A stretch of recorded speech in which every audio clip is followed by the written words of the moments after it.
तो देखिए हमारा नेक्स्ट टॉपिक है यूनिट्स ऑफ कंसंट्रेशन।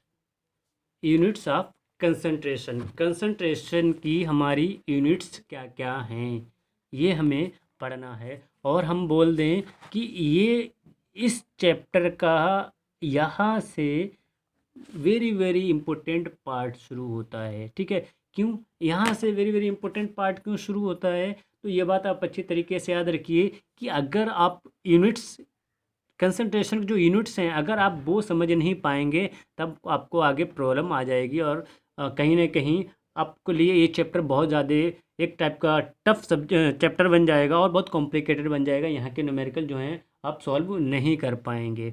तो सबसे पहले हम देखते हैं यूनिट्स ऑफ कंसंट्रेशन। तो यूनिट्स ऑफ कंसंट्रेशन देखने से पहले क्यों ना सबसे पहले हम कंसंट्रेशन की ही बात कर लें कि कंसंट्रेशन क्या है। अगर आपको कंसंट्रेशन समझ में आ जाएगा तो आप यूनिट्स ऑफ कंसंट्रेशन को इजीली समझ पाएंगे। तो देखिए कंसंट्रेशन की डेफिनेशन क्या होती है।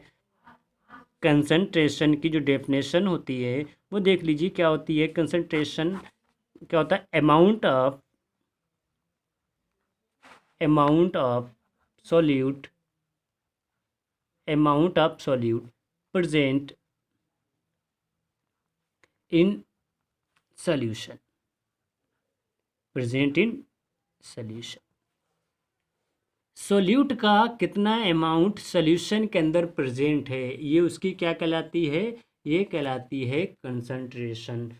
अब क्या होगा कि जैसे जैसे आप सॉल्यूशन के अंदर सॉल्यूट का अमाउंट इंक्रीज कर देंगे तो सॉल्यूशन की कंसंट्रेशन भी इंक्रीज हो जाएगी। या आप क्या करेंगे, आप सॉल्वेंट का अमाउंट कम कर देंगे, यानी सॉल्वेंट का वॉल्यूम कम कर देंगे।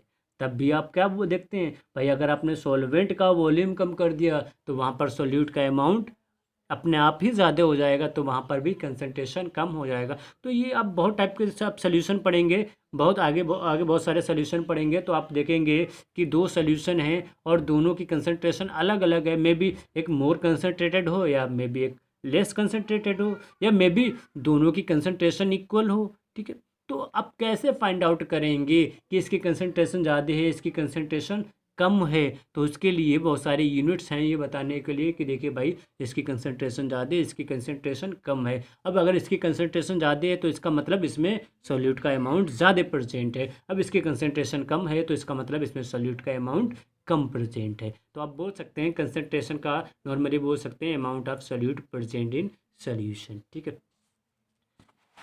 देख चलिए तो सबसे पहले हम बात करते हैं फर्स्ट यूनिट की, कंसंट्रेशन के फर्स्ट यूनिट की बात करते हैं। फर्स्ट यूनिट यहाँ पर हमारे पास आती है मास परसेंटेज।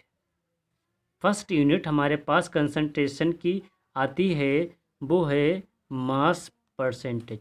अब मास परसेंटेज क्या है? अब मास परसेंटेज की डेफिनेशन क्या है? तो आप बोल सकते हैं, इसकी definition the mass percentage, the mass percentage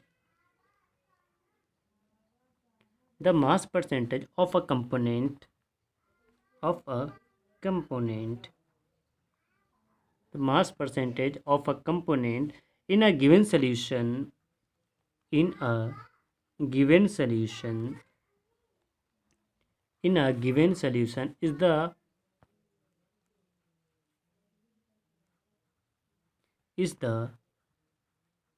mass of the is the mass of the component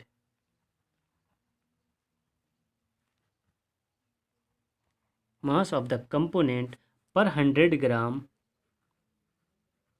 per 100 gram of the solution।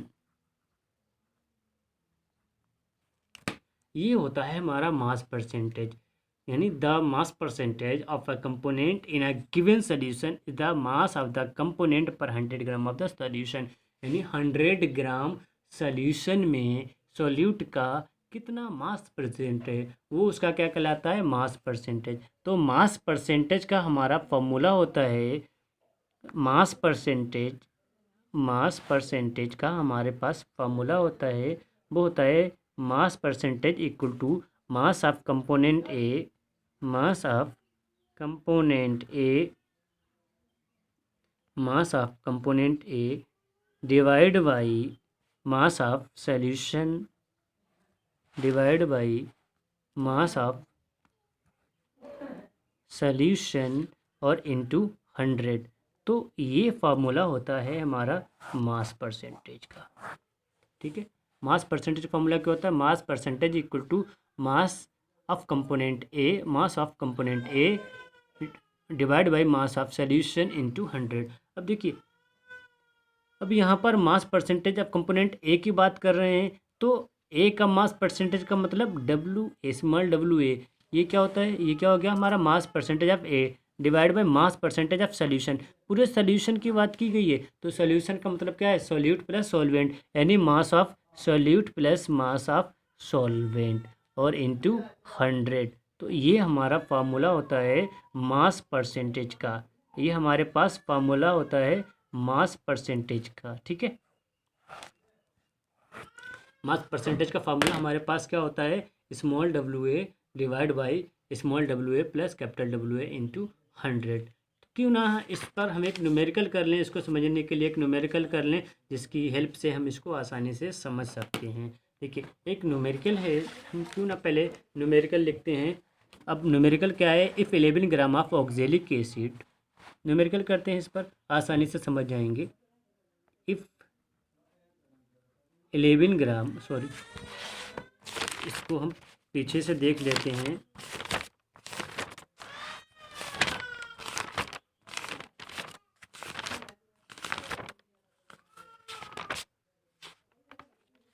देखिए, आप यहाँ से इसको सॉल्व कर सकते हैं। क्वेश्चन क्या है? क्वेश्चन कह रहा है if 11 gram of oxalic acid are if 11 gram of oxalic acids are dissolved in 500 ml of solution, 500 ml of solution जिसकी डेंसिटी गिवन है 1.1 ग्राम ml इनवर्स, तो what is the mass percentage of oxalic acid? मैं फिर से repeat कर रहा हूँ। If 11 gram of oxalic acids are dissolve in 500 ml of solution जिसकी डेंसिटी गिवन है 1.1 gml inverse, what is the mass percentage of oxalic acid? ठीक है, इन द सोल्यूशन। तब आप इसको सॉल्व कैसे करेंगे? सॉल्व करने के लिए सिंपल सी बात है। देखिए, सबसे पहले आप ये देख लीजिए कि सोल्यूट का अमाउंट कितना है। सोल्यूट का अमाउंट यहाँ पर ऑलरेडी गिवन है, दैट इज 11 ग्राम। तो स्मॉल डब्ल्यू क्या है गिवन? दैट क्या है? स्मॉल डब्ल्यू 11 ग्राम आपके सामने गिवन है। फिर आपको क्या गिवन